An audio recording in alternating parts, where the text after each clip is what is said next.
কুমিল্লার মনোহরগঞ্জে বন্যা দুর্গত এলাকায় আছেন সহকর্মী নিয়ামুল আজিজ সাদেক। যাচ্ছি তার কাছে। সাদেক, কুমিল্লার বন্যা ও ত্রাণ বিতরণ সম্পর্কে আমাদেরকে জানান।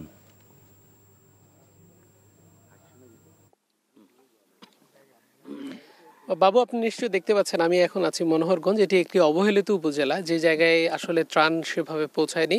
মোট 3টি উপজেলাকে দুর্গম এলাকার কারণে ত্রাণ পৌঁছানো হয়নি, তার মধ্যে অন্যতম হচ্ছে এটি। এর বাইরে রয়েছে বুড়িচং, রয়েছে এর বাইরে ব্রাহ্মণপাড়া। এই 3টি জায়গাকে আমরা চিহ্নিত করেছি এবং জেলা প্রশাসকও চিহ্নিত করেছে।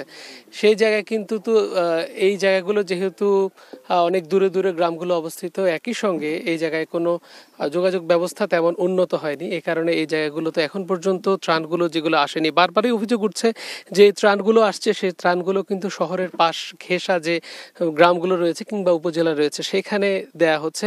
আপনাকে জানিয়ে রাখি, মনোহরগঞ্জের মোট 11টি ইউনিয়ন রয়েছে। এই 11টি ইউনিয়নে অসংখ্য গ্রাম আছে এবং 1 লাখের বেশি মানুষ পানিবন্দী হয়ে আছে। এই যে দেখছেন আপনি, এখানে কিন্তু অনেকগুলো ঘের ছিল এবং পুকুর ছিল, একই সঙ্গে এখানে ফসলি জমি ছিল যেগুলো কিন্তু ঘিরে রাখা হয়েছিল, প্রত্যেকটি কিন্তু তলিয়ে গেছে।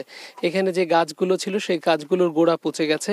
একই সঙ্গে ভেতরে যে মানুষগুলো আছে, কিছুক্ষণ আগে আমরা দেখছিলাম বেশ শিশু থেকে নানা বয়সী মানুষ, তারা এখানে আটকে আছেন, যাদের জন্য ত্রাণের অপর্যাপ্ততা আমরা দেখতে পাচ্ছি। যেহেতু শহর থেকে অনেক ভেতরে এই মনোহরগঞ্জ উপজেলা, সর্বশেষ দিকে, এরপরে কিন্তু নোয়াখালী ওদিকে, সেই কারণে এখানে কিন্তু সেই অর্থে ত্রাণবাহী যে ট্রাকগুলো সেগুলো এখানে প্রবেশ করেনি।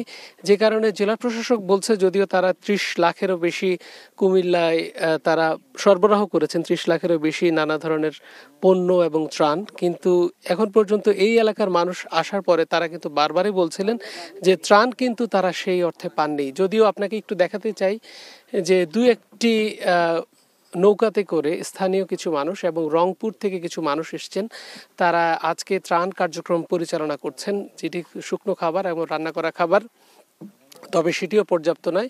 এই জায়গাগুলোতে অন্তত জেলা প্রশাসক সহ যারা রয়েছেন তাদের যেন সুদৃষ্টি যায় এমন আশা করছেন স্থানীয় মানুষ। তো বাবু, এ ছিল সর্বশেষ অবস্থা। জানছিলাম বন্যা পরিস্থিতির খবর।